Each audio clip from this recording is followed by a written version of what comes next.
Hey everyone, how are you? I hope you all are doing well. So welcome back to my channel Learn Cymatics.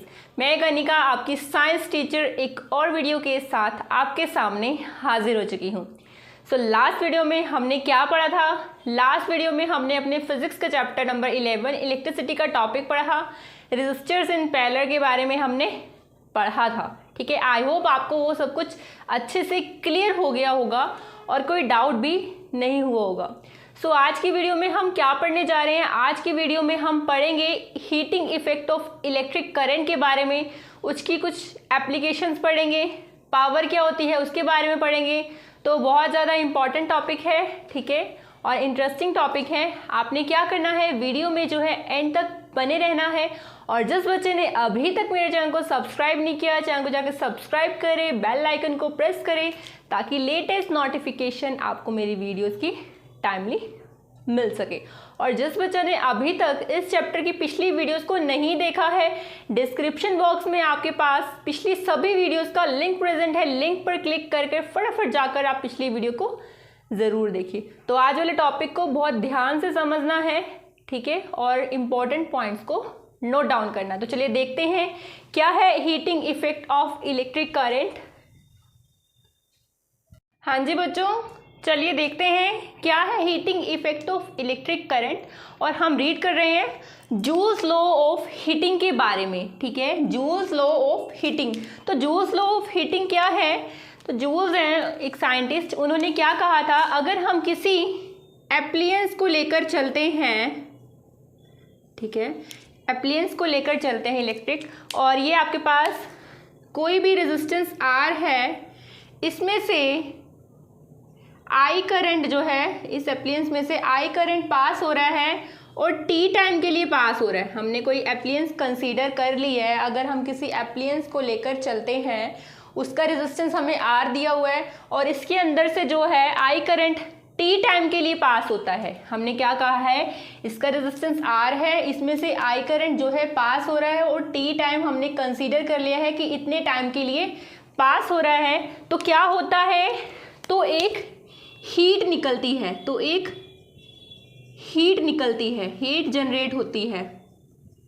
ठीक है, एक heat generate होगी और जो heat generate होगी वो डायरेक्टली प्रोपोर्शनल होएगी करंट के स्क्वायर के, डायरेक्टली प्रोपोर्शनल होगी करंट के स्क्वायर के, डायरेक्टली प्रोपोर्शनल होएगी रेजिस्टेंस के, डायरेक्टली प्रोपोर्शनल होगी रेजिस्टेंस के, और डायरेक्टली प्रोपोर्शनल होगी टाइम के, डायरेक्टली प्रोपोर्शनल होगी टाइम के. हमने क्या कहा है कि अगर हम किसी एप्लियंस को कंसीडर करते हैं, ये हमने कोई एप्लियंस कंसीडर की है, इसका रेजिस्टेंस आर है और इसके अंदर से आई करंट जो है पास हो रहा है, टी टाइम के लिए करंट पास हो रहा है, तो हमारे पास एक हीट जनरेट होगी. तो हमारे पास एक हीट जनरेट होगी, वो हीट करंट के स्क्वायर के डायरेक्टली प्रोपोर्शनल होगी, रेजिस्टेंस के डायरेक्टली प्रोपोर्शनल होगी और उस टाइम के डायरेक्टली प्रोपोर्शनल होगी. तो यानी कि हम टोटल हम इसे लिख सकते हैं कि जो हीट है वो डायरेक्टली प्रोपोर्शनल है करंट के स्क्वायर के, रेजिस्टेंस के और टाइम टी के. ठीक है, हीट जो है वो डायरेक्टली प्रोपोर्शनल है करंट के स्क्वायर के, रेजिस्टेंस के और टाइम टी के. अब यहाँ से हम प्रोपोर्शनलिटी का साइन जो है हटाते हैं, कांस्टेंट हमारे पास के लगा लेते हैं. लेकिन अब हमने देखा है कि के कोई कांस्टेंट की हमें नीड नहीं है, तो हमने के को जो है 1 पुट कर दिया है. यहाँ से के को हम 1 पुट कर देते हैं, फिर हमारे पास लॉ बनती है आई स्क्वायर आर टी. और यही आपके पास क्या है, यही आपके पास जूल्स लॉ ऑफ हीटिंग है, यही आपके पास जूल्स लॉ ऑफ हीटिंग है. और हम इसमें कह सकते हैं कि जो हमारे पास हीट प्रोड्यूस हुई है इस रेजिस्टर के अंदर, वो डायरेक्टली प्रोपोर्शनल है करंट के स्क्वायर के, ठीक है, और रेजिस्टेंस जो हमें गिवन है उसके अप्रोक्सीमेटली, और डायरेक्टली प्रोपोर्शनल है रेजिस्टेंस के और डायरेक्टली प्रोपोर्शनल है टाइम के. तो यहाँ से यही आपके पास जूल्स लॉ है, यही आपके पास जूल्स लॉ है. अब हमने कह तो दिया ये जूल्स लॉ है, लेकिन हम इसको प्रूफ भी तो करेंगे ना कि कैसे ये लॉ बनी, कैसे हम कह सकते हैं कि जो हीट इस एप्लियंस में से निकली है वो डायरेक्टली प्रोपोर्शनल होगी करंट के, रेजिस्टेंस के और टाइम के। कैसे हम कह सकते हैं, पहले आप इसे यहाँ से नोट कर लिए, फिर हम इसका प्रूफ देखते हैं। जी बच्चों, यहाँ से स्टेटमेंट भी नोट डाउन करो और एक बात देखो यहाँ से। पहले तो देखो स्टेटमेंट क्या कह रही है, heat produce in a resistance is directly proportional to square of current. ठीक है, बिल्कुल है, जितनी हीट प्रोड्यूस हुई है वो डायरेक्टली प्रोपोर्शनल है स्क्वायर ऑफ करंट के फॉर अ गिवन रेजिस्टेंस, और डायरेक्टली प्रोपोर्शनल रेजिस्टेंस के और डायरेक्टली प्रोपोर्शनल है टाइम की जिसके लिए करंट फ्लो कर रहा है इस रेजिस्टर से। अब आप यहाँ से एक चीज़ नोटिस करो कि हीट अगर करंट के डायरेक्टली प्रोपोर्शनल है, यानी कि जितने ज़्यादा इलेक्ट्रॉन जो है निकलेंगे उतना ही ज़्यादा हीट निकलेगी, यानी कि हीट जो है करंट के ऊपर डिपेंड कर रही है। नंबर ऑफ इलेक्ट्रॉन्स बढ़ेंगे, नंबर ऑफ इलेक्ट्रॉन्स की मूवमेंट बढ़ेगी तो हीट उतनी ही ज़्यादा बढ़ेगी, और रेजिस्टेंस के भी डायरेक्टली प्रोपोर्शनल है। रुकावट जितनी ज़्यादा होगी हीट उतनी ही ज़्यादा निकलेगी, जितना ज़्यादा रेजिस्टेंस होगा उतनी ज़्यादा हीट निकलेगी, और जितना ज़्यादा टाइम लगेगा उतनी ही ज़्यादा हीट निकलेगी, है ना। अब जितने ज़्यादा टाइम के लिए करंट मूव करेगा उतनी ज़्यादा हीट निकलेगी। तो यहाँ से समझ में आया कि कैसे हीट जो है इसके ऊपर करंट पे, रेजिस्टेंस पे और टाइम के ऊपर जो है डिपेंड कर रही है। अब बात करते हैं इसके प्रूफ के। जो इसका प्रूफ है बहुत ही ज़्यादा इंपॉर्टेंट है, बोर्ड के एग्ज़ाम में पूछा जाता है और पूछा गया है काफ़ी बार, तो ध्यान से उसके प्रूफ को समझना है कि इसका प्रूफ कैसे आया है, कैसे जूल्स हीटिंग लॉ का प्रूफ मिला है हमें। ठीक है, तो उसके प्रूफ को आपने ध्यान से समझना है। तो चलिए देखते हैं, पहले यहाँ से स्टेटमेंट नोट कर लो। हाँ जी बच्चों, तो यहाँ से ना एक चीज़ याद करो कि जो हीट है, अब मान लो किसी सर्किट में से हीट निकल रही है, तो हीट कैसे निकल रही है, उस सर्किट में से करंट पास हुआ है, उसमें रेजिस्टेंस भी लगा हुआ है, टाइम लिमिट भी दी हुई है, तो एक तरह से हीट का रिलीज होना एक तरह से वर्क डन ही है ना। यानी कि हीट का रिलीज होना, हीट एनर्जी का, चाहे हीट की बात की है या अगर हम एनर्जी की बात करते हैं, उसका डायरेक्ट रिलेशन है वर्क डन के साथ, है ना। काम ही तो हो रहा है, एक तरह से वर्क ही तो डन हो रहा है। तो आपने याद करो, वर्क डन आपने किसी फॉर्मूला में ही पढ़ा है ना, अभी पीछे हमने पढ़ा है। किस फॉर्मूला में हमने देखा है कि वर्क डन का यूज है, किस फॉर्मूला के अंदर देखा है हमने वर्क डन का यूज, याद करो, वोल्टेज में, है ना। तो वोल्टेज में हमने देखा है, वोल्टेज क्या होता है,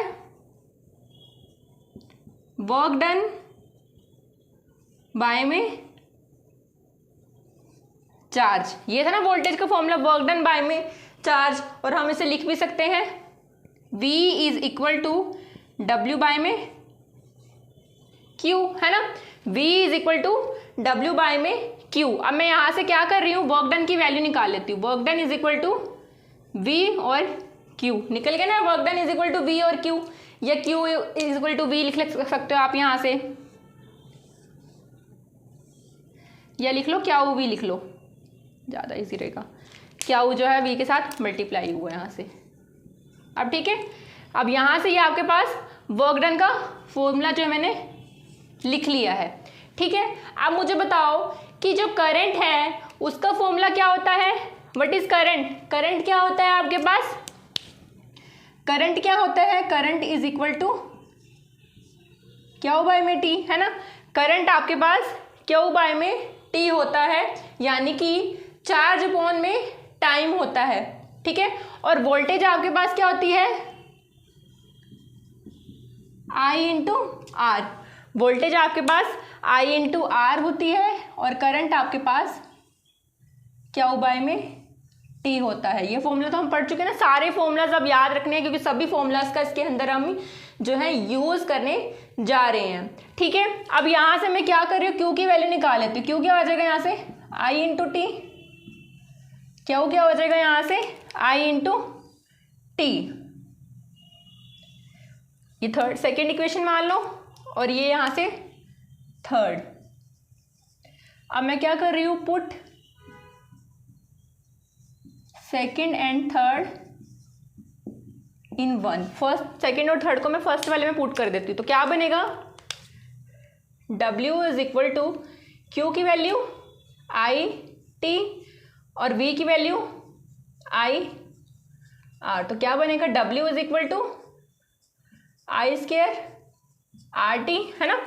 W is equal to I C R RT, और वर्क डन किसके इक्वल है, हीट के इक्वल है, ये तो मैं इसको H लिख ही सकती हूँ।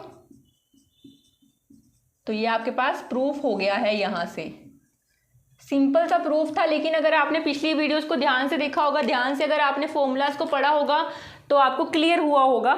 क्या बात की है, सिर्फ हमने पहले देख लेना है कि आपको पता है कि जो हीट रिलीज हुई है ये वर्क डन ही तो हुआ एक तरह से, तो वर्क डन का फॉर्मूला हम लगा देंगे। वर्क डन का फॉर्मूला कहाँ पे पढ़ा था हमने, वोल्टेज के अंदर पढ़ा था।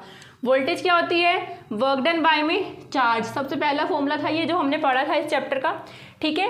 Voltage is equal to work done by में चार्ज, ठीक है। अब यहाँ से हम वर्क डन को फाइंड आउट कर लेंगे, work done is equal to voltage into charge, ठीक है। अब हमें करंट का फॉर्मूला पता है, यहाँ से करंट का फॉर्मूला होता है चार्ज बाय में टाइम, और हमने यहाँ से चार्ज की वैल्यू निकाल ली है आई इंटू टी, और वोल्टेज का फॉर्मूला भी पता है हमें, V is equal to I R, और आप इसे ओम्स लॉ भी बोल सकते हो।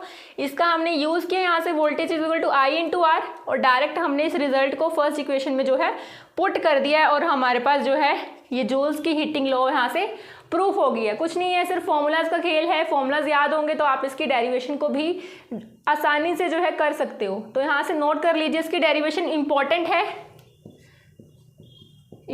है, बोर्ड के एग्जाम में आ जाती है और आएगी, तो यहाँ से इसे नोट कर लीजिए। कुछ पॉइंट अगर क्लियर नहीं होते तो आप अपने कमेंट्स में मेंशन कर सकते हैं। जी, हीटिंग इफेक्ट आपको क्लियर हो गया होगा। अब हम बात करते हैं इसकी एप्लीकेशंस के बारे में। 3 मोस्ट इंपॉर्टेंट हम एप्लीकेशन इसकी पढ़ेंगे और ध्यान से समझना है, उनके ऊपर जो है डायरेक्ट क्वेश्चन आते हैं। पहली एप्लीकेशन हम इसकी पढ़ेंगे बल्ब, पहली एप्लीकेशन बल्ब के बारे में पढ़ेंगे। दूसरी एप्लीकेशन हम पढ़ेंगे फ्यूज के बारे में, और तीसरी एप्लीकेशन हम पढ़ेंगे हीटिंग एलिमेंट्स के बारे में। और इनके ऊपर जो है डायरेक्ट क्वेश्चन आता है, ध्यान से समझना, ठीक है। ध्यान से समझना, ध्यान से सुनना। हाँ जी, बल्ब के ऊपर क्वेश्चन आता है कि बल्ब में ऐसा क्या है जिसकी वजह से वो ग्लो करता है। बल्ब के अंदर एक ऐसा क्या है, क्या एलिमेंट है, क्या कुछ भी है कि वो ग्लो करता है। बल्ब क्यों ग्लो करता है, ये क्वेश्चन है आपका। सबसे पहले हम बल्ब का जो है पढ़ लेते हैं, बल्ब के बारे में पढ़ते हैं थोड़ा सा, ठीक है। बल्ब का कैसे स्ट्रक्चर बना होता है, कुछ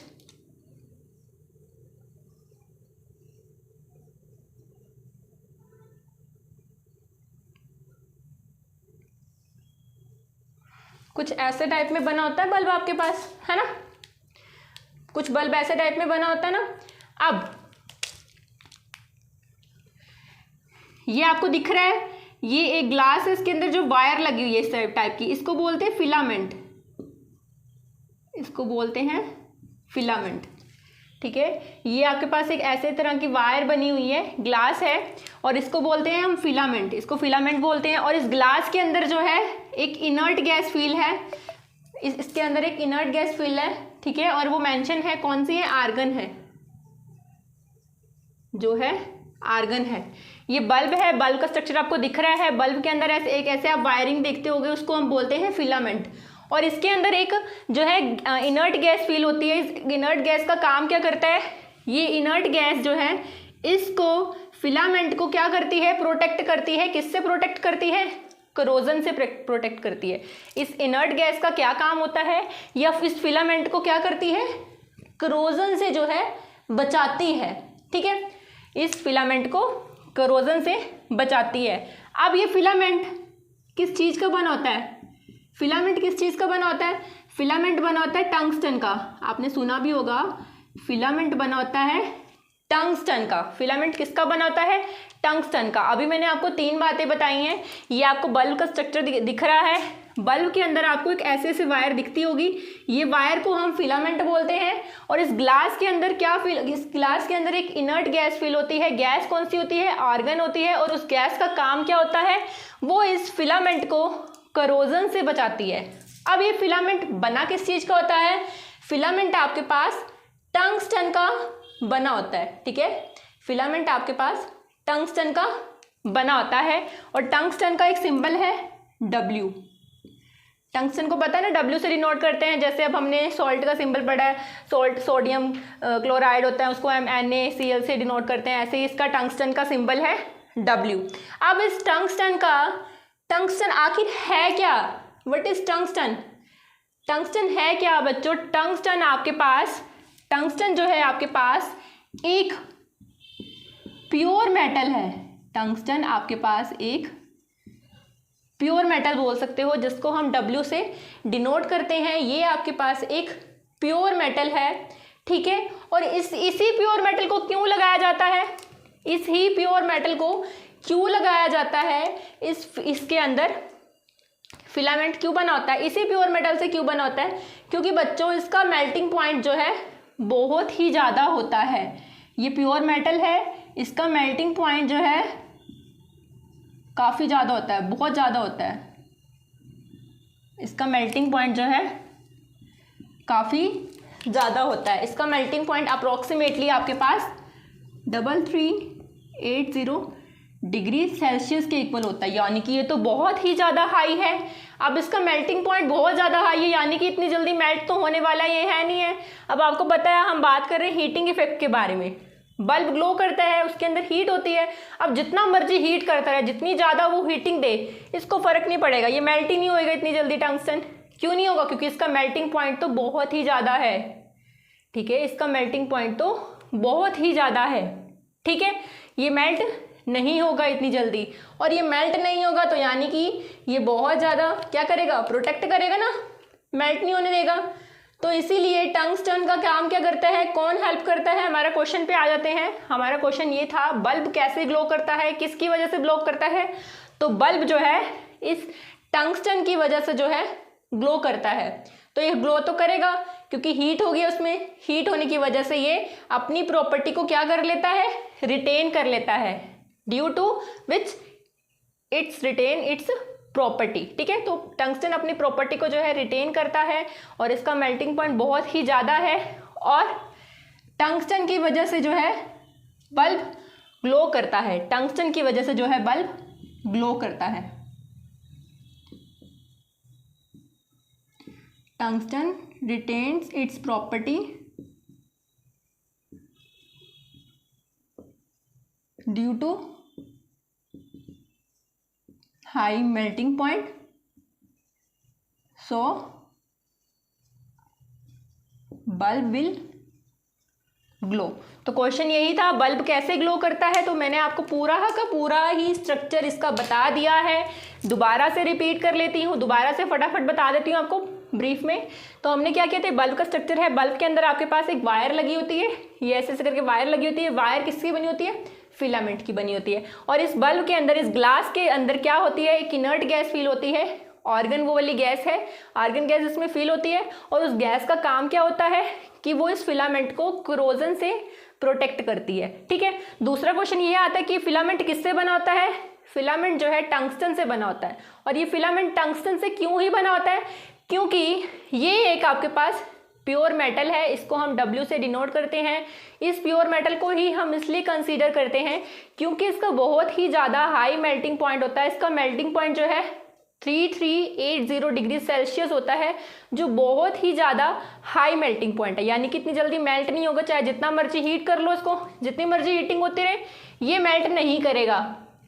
तो ये अपनी प्रॉपर्टी को क्या करता है? रिटेन करता है, जिसकी वजह से बल्ब आपका ग्लो करता है। तो क्लियर हुआ यहाँ से कि बल्ब आपका क्यों ग्लो करता है, ठीक है। बल्ब आपका क्यों ग्लो करता है, तो इसे नोट करिए यहाँ से। नेक्स्ट है फ्यूज। फ्यूज क्या होता है बच्चों आपके पास?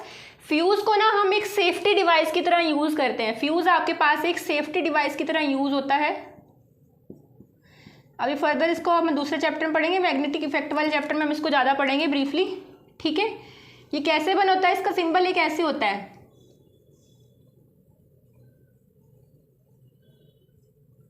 ठीक है। ये इसका सिंबल है, कुछ ऐसा बना होता है ये आपके पास,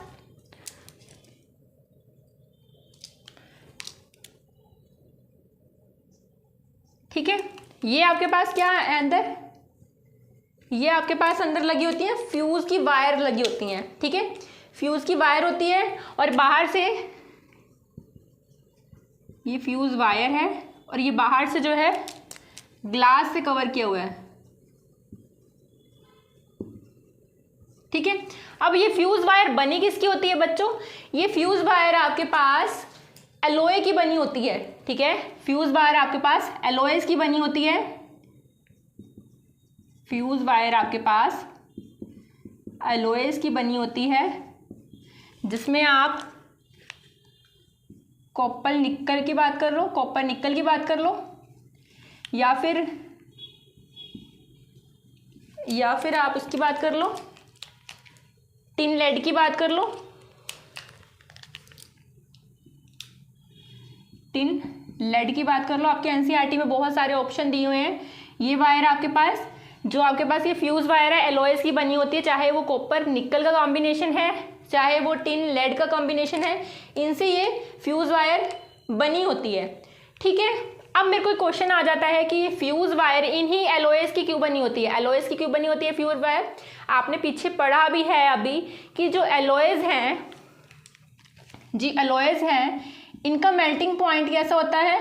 लो होता है। इनका मेल्टिंग पॉइंट लो होता है। अगर इनका मेल्टिंग पॉइंट लो है आपके पास, तो यानी कि ये क्या करेंगी? मेल्ट हो जाएंगी, है ना। फ्यूज़ वायर को वैसे क्यों लगाया जाता है? जैसे मैंने आपको बोला एक सेफ्टी डिवाइस है, सेफ्टी की तरह हम इसको यूज़ करते हैं। फ्यूज़ वायर अगर इसके अंदर फ्यूज़ वायर लगी यानी कि हमें सेव करेगी ना ये।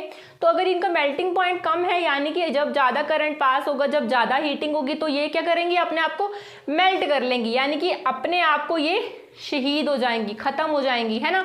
और बाकी की जो हमारे एप्लियंस हैं उनको क्या करेंगी? सेव कर देंगी, है ना। खुद मेल्ट हो जाएंगी, मेल्टिंग पॉइंट कम है, और दूसरे एप्लियंस को हमारे क्या करेंगी? ये सेव करेंगी, ताकि वो ओवरलोड ना हो जाए, ठीक है। यानी कि मेल्टिंग पॉइंट लो है, तो वायर मेल्टिंग पॉइंट लो है आपके पास, तो क्या होगा?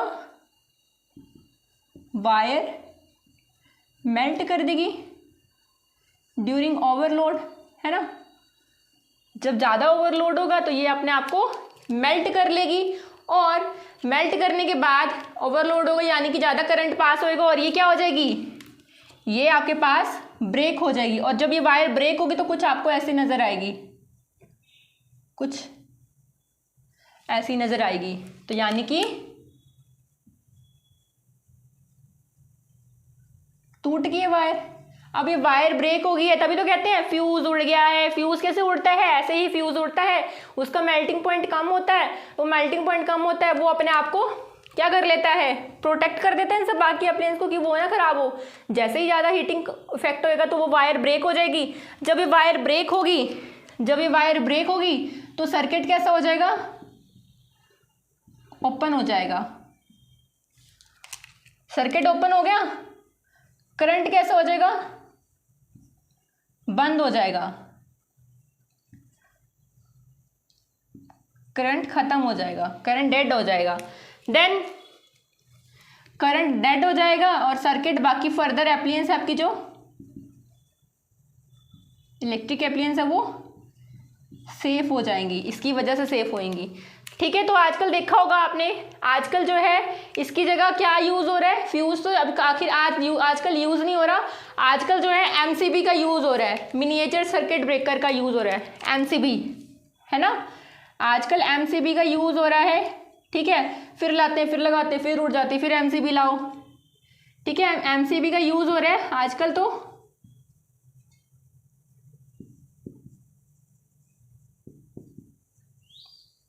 है ना। तो आजकल तो आपके पास एमसीबी का यूज़ हो रहा है, मिनिएचर सर्किट ब्रेकर। तो समझ में आया आपके पास फ्यूज़ कैसे तरह वर्क करता है? एक सेफ्टी डिवाइस की तरह वर्क करता है, ठीक है। दोबारा से बता देती हूँ कैसे ये सेफ्टी डिवाइस है। ये आपके पास इसका कुछ स्ट्रक्चर दिया हुआ है, ये इसके अंदर फ्यूज़ की वायर लगी हुई है और इसके ऊपर ग्लास की कवरिंग है, ठीक है। और ये फ्यूज़ वायर किससे बनी होती है? एलॉय से बनी होती है। चाहे आप उसको कॉपर निकल का ले लो, चाहे आप उसको टिन लेड का ले लो। ये बनी है आपके पास किसकी होंगी? एलॉयस की बनी होंगी। अब ये एलॉयस की क्यों बनी होंगी बच्चों? क्योंकि ये क्या करता है, इसका मेल्टिंग पॉइंट कम होता है, लो मेल्टिंग पॉइंट होता है। जैसे ही ज़्यादा हीटिंग होती है, ज़्यादा हीट रिलीज होती है, तो ये क्या होता है? ब्रेक हो जाता है, मेल्ट कर लेता है अपने आप को, ताकि जो है हमारा सर्किट में से ज़्यादा करंट ना पास हो, ओवरलोड ना हो, और हमारी जो फर्दर और सेफ जो और एप्लियंस है वो क्या रहे, सेफ रहे। इतना ये क्या कर लेता है, अपने आप को मेल्ट कर लेता है। जैसे ही मेल्ट करता है तो इसकी वायर क्या हो जाती है, ब्रेक हो जाती है, और वायर ब्रेक होगी तो सर्किट ओपन हो जाएगा। सर्किट ओपन होगा तो यानी कि उसके अंदर से कोई करंट पास नहीं होगा और हमारा जो फर्दर एप्लियंस है वो सेफ रहेगा। ठीक है, तो आजकल हम एमसीबी का यूज़ कर रहे हैं, इसके बारे में से दिया नहीं, मैंने आपको बता दिया। तो इसकी एप्लीकेशन, एक ये एप्लीकेशन है हीटिंग इफेक्ट की। तो क्लियर हुआ यहाँ से, इसको भी नोट कर लीजिए, ऐसे डायग्रामेटिकली नोट कर लो ताकि आपको याद रहे कि क्या क्या है इनमें। हाँ जी बच्चों, कौन कौन से हैं हीटिंग एलिमेंट्स आपके पास? हीटिंग एलिमेंट्स आपके पास कौन कौन से हैं? हीटिंग एलिमेंट्स आपके पास हो सकता है गीज़र, इलेक्ट्रिक रोड,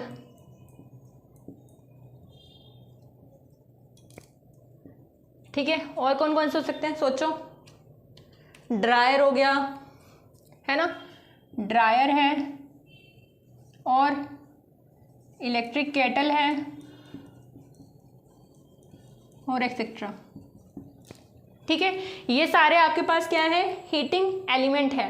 अब इन हीटिंग एलिमेंट किस क्या अंदर क्या काम करता है, इनके अंदर क्या लगा हुआ है, किस चीज़ से बने हैं? तो बच्चों ये इसमें नाइक्रोम वायर लगी हुई है, ठीक है, और ये भी क्या है, अलॉय का ही काम करते हैं, अलॉय ही है यानी कि ये। तो हम इसमें अलॉय का ही क्यों यूज़ कर रहे हैं, हम इसमें अलॉय ही क्यों यूज़ कर रहे हैं? अब आपने पीछे एक टेबल पढ़ा होगा अलॉय वाला, है ना। अलॉय वाले केस में आपने टेबल देखा होगा, जो अलॉय है उसमें रेजिस्टिविटी क्या होती है, रो की बात करते हैं, वो क्या होती है, उसकी रेजिस्टिविटी ज़्यादा होती है। जो अलॉय होते हैं उनकी रेजिस्टिविटी क्या होती है आपके पास, ज़्यादा होती है। अगर रेजिस्टिविटी ज़्यादा है तो उसका रेजिस्टेंस भी ज़्यादा होगा, है ना। रेजिस्टिविटी ज़्यादा तो रेजिस्टेंस भी ज़्यादा, और अगर रेजिस्टेंस भी ज़्यादा तो हीटिंग भी ज़्यादा होएगी, क्योंकि अभी आपने देखा है कि हीट जो है डायरेक्टली प्रोपोर्शनल है रेजिस्टेंस के। तो इसके बारे में कुछ ज़्यादा नहीं पढ़ेंगे। हीटिंग एलिमेंट्स आपके पास, ये सारे हीटिंग एलिमेंट्स हैं। ये किससे बने होते हैं, इनके अंदर कौन सी वायर लगी होती है, नाइक्रोम वायर की, और वो क्या है, एलॉय है। और अब इसमें हम एलॉय का ही क्यों यूज़ कर रहे हैं, एलॉय का हम इसमें इसीलिए यूज़ कर रहे हैं कि आपने टेबल देखा है एलॉयस की जो हमारे पास रेजिस्टिविटी है वो ज़्यादा होती है। अगर उसकी रेजिस्टिविटी ज़्यादा है डैट मीन्स उसका रेजिस्टेंस भी ज़्यादा होगा, और अगर उसका रेजिस्टेंस ज़्यादा है तो आपको पता है वो हीट भी ज़्यादा करेंगे, उनमें हीटिंग भी ज़्यादा होगी। तो इसीलिए ये हीटिंग एलिमेंट्स होते हैं। ठीक है, क्लियर हुआ यहाँ से? तीनों ही एप्लीकेशन आपके पास बहुत ही ज़्यादा इंपॉर्टेंट है, और इसमें ऐसे ही क्वेश्चन आता है, पूछा जाता है कि बल्ब के अंदर कौन सा ऐसा एलिमेंट है जो ग्लो करता है, फ्यूज़ क्या होता है, और हीटिंग एलिमेंट्स के बारे में बताओ। तो यहाँ से आपको आई होप सब कुछ क्लियर हुआ होगा। आप फिर भी इस टेबल को ड्रॉ कर लो ताकि आपको याद रहे इसके बारे में हमने क्या पढ़ा है। ब्रीफली आप अपनी एनसीईआरटी की बुक से भी पढ़ सकते हो, तो इसे नोट कर लीजिए।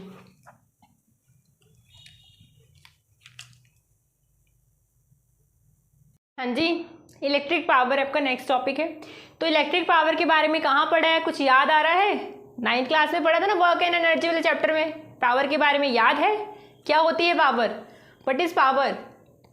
पावर, इलेक्ट्रिक पावर, पहले पावर देख लेते हैं। पावर क्या होता है आपके पास? पावर आपके पास होती है वर्क डन बाय में टाइम, है ना। पावर आपके पास है वर्क डन बाय में टाइम, या फिर आप इसे कह सकते हो, वर्क डन को आप ऐसे भी लिख सकते हो ना, एनर्जी ट्रांसफर बाय में टाइम, है ना। वर्क डन क्या हो रहा है, काम हो रहा है। काम कौन कर रहा है? आप कोई इंसान काम कर रहा है। फोर्सफुल चैप्टर में वर्क डन वैसे, और धक्का लगाया तो वर्क डन हो रहा है अगर अपनी पोजीशन से डिस्प्लेस हो गया, ठीक है। और या फिर क्या हो रहा है, कुछ बैटरी काम कर रही है। अब हम इलेक्ट्रिक सर्किट की बात कर रहे हैं तो बैटरी काम कर रही है। बैटरी ने क्या दिया है, उसमें से इलेक्ट्रॉन्स मूव कर रहे हैं तो करंट पास हो रहा है, ठीक है। तो आपके पास यहाँ पे वर्क डन कौन कर रहा है, बैटरी कर रही है। और एनर्जी को ट्रांसफर कौन कर रहा है, कोई भी एप्लियंस कर रही है। जो भी आपके पास सर्किट में एप्लियंस लगी हुई है वो क्या कर रही है, एनर्जी को ट्रांसफर कर रही है। तो किसी तरह वर्क डन आपके पास एनर्जी ट्रांसफर के इक्वली होगा ना, दोनों तरह से ही काम हो रहा है, दोनों तरह से ही आपके पास वर्क जो है वो डन हो रहा है। यानी कि अगर हम एप्लियंस की बात करते हैं, जितनी जल्दी एप्लियंस काम करेगी उतना ज़्यादा वर्क डन होगा आपके पास, उतनी ज़्यादा एनर्जी ट्रांसफर होगी। तो इसकी डेरिवेशन की बात करते हैं, यानी कि power is equal to work done by में टाइम। इसकी हमने डेराइव करना है हमें से, डेरिवेशन की हम इसकी बात करते हैं। अब मेरे को बता दो, वर्क डन अभी हम पढ़ चुके हैं, वर्क डन को हमने कहाँ यूज़ किया है, वर्क डन हमने कहाँ पे यूज़ किया है, वर्क डन हमने वोल्टेज वाले फॉर्मूला में यूज़ किया है। Voltage is equal to work done by में charge, voltage is equal to work done by में चार्ज, यही होता है ना। तो हम क्या करते हैं, यहाँ से हम वर्क डन की वैल्यू निकाल लेते हैं। क्या होएगा, वी क्यू आपके पास वर्क डन की वैल्यू आ जाएगी। अब थर्ड को हम फर्स्ट में पुट कर देते हैं, तो आपके पास उसका क्या फॉर्मूला बन जाएगा, power is equal to V Q by में टी, यही बन जाएगा ना, वी क्यू बाय में टी। अब मैं क्या करती हूँ, अब मैंने ना इसको ऐसे लिख लिया है, कुछ याद आया क्या होता है ये आपके पास क्या होता है, करंट होता है ना, current is equal to Q by में टी। तो यहाँ से ये बन गया आपके पास formula, power is equal to current into voltage, या voltage into current, voltage into current लिख लो, चाहे आप उसे करंट इंटू वोल्टेज लिख लो। ये आपके पास पावर का फर्स्ट फॉर्मूला बना यहाँ से, ठीक है। क्या किया है हमने, पावर होता है वर्क डन बाय में टाइम, ठीक है, और हमें पता है वर्क डन किसके इक्वल होता है, वोल्टेज का फॉर्मूला में हमने वर्क डन को पढ़ा है, voltage equal to work done by में चार्ज। तो यहाँ से हमने वर्क डन की वैल्यू निकाली है वी क्यू, फिर हमने उसको फर्स्ट में पुट कर दिया। अब हमने देखा है कि क्यू बाई टी आपके पास करंट होता है, तो आपके पास ये करंट की फॉर्म में जो है फॉर्मूला बन गया है, किसका, पावर का, करंट की फॉर्म में आपके पास फॉर्मूला डिराइव हो चुका है। और अगर हम बात करते हैं, हम इसमें क्या करते हैं, इसको मैं फोर्थ इक्वेशन नेम दे देती हूँ। नाउ यूजिंग ओम्स लॉ, हमने ओम्स लॉ का यूज करा है। ओम्स लॉ क्या होती है, V is equal to I into R in equation 4। तो आपके पास 4 इक्वेशन क्या बन जाएगी, V is equal to I into R. तो यहाँ पे मैंने I इंटू आर पुट कर दिया, I R इंटू आर, तो P की वैल्यू क्या हो जाएगी यहाँ से, आर स्क्वायर आई, यही बन जाएगा ना आपके पास, सॉरी यहाँ पे आई था, यहाँ पे आई था, तो क्या बन जाएगा, आई स्क्वायर आर। ये आपके पास क्या है, ये आपके पास रेजिस्टेंस की फॉर्म में फॉर्मूला है पावर का, ये सेकंड फॉर्मूला है, ये सेकंड फॉर्मूला है। कुछ नहीं किया हमने, ओम्स लॉ का यूज़ किया है इसके अंदर, और आपके पास ये सेकंड फॉर्मूला जो है जनरेट हो गया है। अब मैं क्या करती हूँ, now using I is equal to V by में आर, इसको मैं फिफ्थ इक्वेशन दे देती हूँ, इन इक्वेशन फिफ्थ। अब मैं करंट की वैल्यू पुट कर रही हूँ, तो पावर की वैल्यू क्या हो जाएगी, वी स्क्वायर, और ये आर तो आपका चल ही रहा है, तो P इज इक्वल टू, तो पावर का फॉर्मूला क्या आ जाएगा, वी स्क्वायर बाय में आर।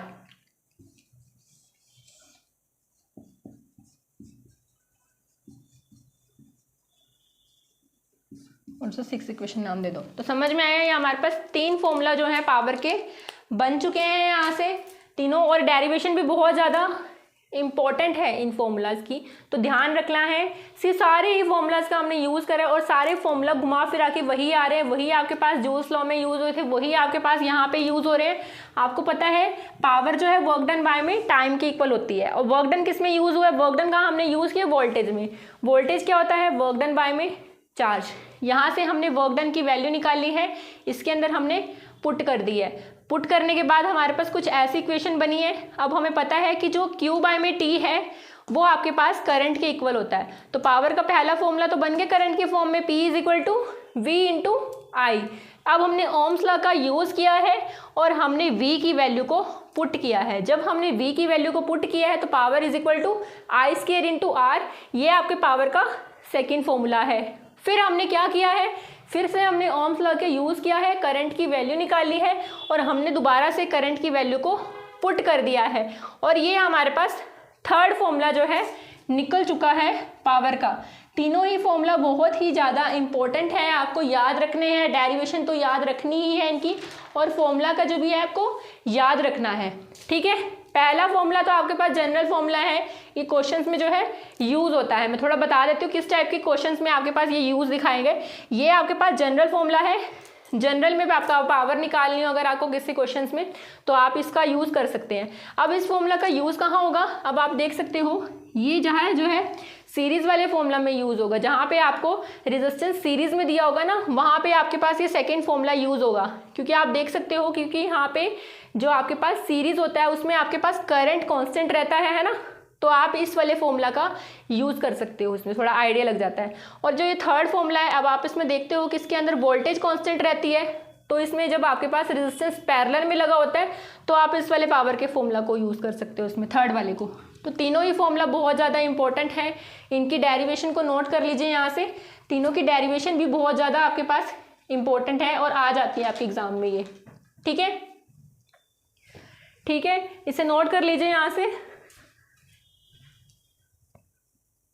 हाँ जी बच्चों, ऊपर मैं एक और चीज़ की आपको स्टार्टिंग में बात बताई थी कि power is equal to energy transfer by में टाइम, यानी कि E/T के भी इक्वल होता है ये पावर, है ना। तो आप ना यहाँ से मैं दिखा रही हूँ आपको, पावर जो है E/T के इक्वल भी होता है, एनर्जी ट्रांसफर और अपॉन में टाइम। तो यहाँ से आप एनर्जी ट्रांसफर किसके इक्वल होगा, पावर इंटू टाइम के इक्वल होगा, है ना, पावर इंटू टाइम के इक्वल होगा एनर्जी ट्रांसफर, ये कह सकते हो ना आप यहाँ से। अब मैं थोड़ा स्पेस ले लेती हूँ यहीं से साइड में। अब मैं क्या कर रही हूँ, इसमें फर्स्ट वाले फॉर्मूला को पुट कर देती हूँ, एनर्जी इज इक्वल टू ये वाला V इंटू आई, ये पहला फॉर्मूला बन गया एनर्जी ट्रांसफर का, है ना, सेम इसकी फॉर्म में आ गया। दूसरा ये वाला I स्क्वायर RT, ये तो फिर से आपके पास क्या बन गई, जूल्स लॉ बन गई ना, यहाँ से जूल्स लॉ बन गई ना आपके पास, दोबारा से जूल्स लॉ आ गई ना आपके पास इसकी फॉर्म में भी, है ना, क्योंकि क्या है, करंट के डायरेक्टली प्रोपोर्शनल, रेजिस्टेंस के देन टाइम के। थर्ड फॉर्मूला में पुट करूंगी तो V स्क्वायर बाय में R इंटू T, ये तीनों फॉर्मूले आपके पास किसके फॉर्म में आ गए, एनर्जी ट्रांसफर की फॉर्म में आ गए हैं।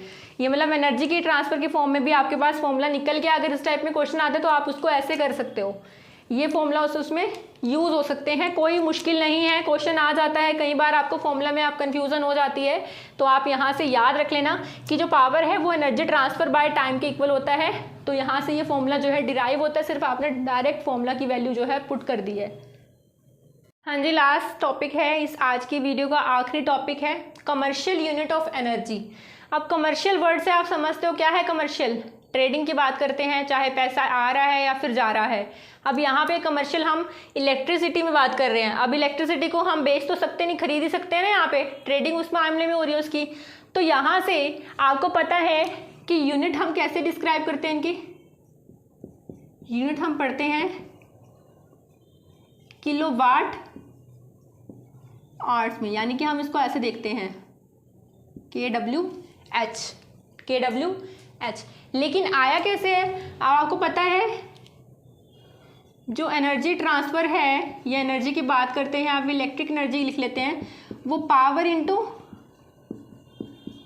टाइम के इक्वल होती है, पावर इंटू टाइम के इक्वल होती है। पावर अगर हम वाट में ले रहे हैं तो टाइम हम सेकंड में लेंगे, है ना। और एनर्जी ट्रांसफ़र यानी कि वर्क डन हो रहा है ना, एक तरह से वर्क डन हो रहा है ना, एनर्जी ट्रांसफ़र वर्क डन है। वर्क डन की हमने यूनिट जूल में ले ली है क्योंकि जूल की बात कर रहे थे हम, तो joule is equal to watt into second. और ये आपके पास क्या है, ये आपके पास इसी में हम लेके चलते हैं क्योंकि ये आपके पास SI यूनिट है, ये आपके पास एसआई यूनिट है, स्टैंडर्ड इंटरनेशनल यूनिट है आपके पास, joule is equal to watt into second, यानी कि हमने कम की बात की है। लेकिन अगर हम इस यूनिट को बढ़ा देते हैं, हम इस यूनिट को इंक्रीज कर देते हैं, तो ये कितने यूजेंगे, इसको हमने वाट से क्या बना, किलोवाट बन गया, और सेकेंड से ये क्या बन गया, आर्स बन गया। सेकेंड से ये आपके पास आर बन गया। तो यानी कि आपके पास 1 कमर्शियल यूनिट, जब हम इसको इंक्रीज कर रहे हैं रेट को, या हम ट्रेडिंग की बात कर रहे हैं, वो किसके इक्वल आ गया, 1 किलोवाट आर के इक्वल आ गया आपके पास, है ना। यहाँ से इंक्रीज किया ना हमने, इसको बढ़ाया है। और आपको ना एक चीज याद रखनी है, जो 1 किलोवाट है, जो 1 किलोवाट है, ये आपके पास 3.6 इंटू 10 की पावर 6 जूल के इक्वल होता है। और ये आपके बोर्ड के एग्जाम में आपसे पूछा गया है, ये आपके बोर्ड के एग्जाम में आपसे पूछा गया है, और इसके ऊपर न्यूमेरिकल भी आया है कि 1 किलोवाट आपके पास 3.6 इंटू 10 की पावर 6 जूल के इक्वल होता है। ठीक है, 1 किलोवाट आपके पास 3.6 इंटू 10 की पावर 6 जूल के इक्वल होता है। ठीक है, तो कुछ नहीं कर रहे हैं, आपसे यूनिट बताइए आपको थोड़ी सी, आई होप आपको क्लियर हो गई होंगी। इसको यहाँ से नोट कर लीजिए। ठीक है, पूछी जाती हैं ये यूनिट्स भी आपके पास, आपको पता है यूनिट भी मैटर करती है, यूनिट भी इंपॉर्टेंट है। यूनिट नहीं लगाओगे तो सारा न्यूमेरिकल रॉन्ग हो जाएगा। सो बच्चों, कैसी लगी आज की वीडियो? आई होप आपको सब कुछ अच्छे से क्लियर हुआ होगा। फिर भी अगर आपको कुछ नहीं समझ में आता तो कमेंट सेक्शन में आप अपने डाउट हमें मेंशन कर सकते हैं। और अगर वीडियो पसंद आए उसे लाइक करना, अपने फ्रेंड्स के साथ शेयर करना, चैनल को सब्सक्राइब करना मत ही भूलना, ताकि साथ ही साथ बेल आइकन को भी प्रेस कर देना, ताकि लेटेस्ट नोटिफिकेशन आपको मेरी वीडियोस की टाइमली मिल सके। ठीक है, सो आज के जो आपका चैप्टर जो है फिनिश हो चुका है, सारे टॉपिक्स हमने कंप्लीट कर लिए हैं, पूरा चैप्टर जो है कंप्लीट हो चुका है। ठीक है, अब क्या रह चुके हैं, इस चैप्टर के न्यूमेरिकल रह चुके हैं। प्रीवियस ईयर में जो चैप्टर में से न्यूमेरिकल आए हैं, या जो भी इस चैप्टर में से न्यूमेरिकल आपके बोर्ड के एग्जाम में आए हैं, उन सब के ऊपर अब नेक्स्ट वीडियो आएगी। तो नेक्स्ट वीडियो को ध्यान से देखना है, सारे सोल्यूशन आपको मिलेंगे उसके अंदर, सब चीज़ों को अच्छे से समझना है, और ये टॉपिक्स तो देखने ही हैं, और इनके डाउट तो आपने बताने ही है। ठीक है, सो आज की वीडियो जो है यहीं पर एंड होती है। अब हम मिलेंगे नेक्स्ट वीडियो में इन चैप्टर के प्रीवियस क्वेश्चंस के साथ। तब तक के लिए good bye and thank you for watching my video.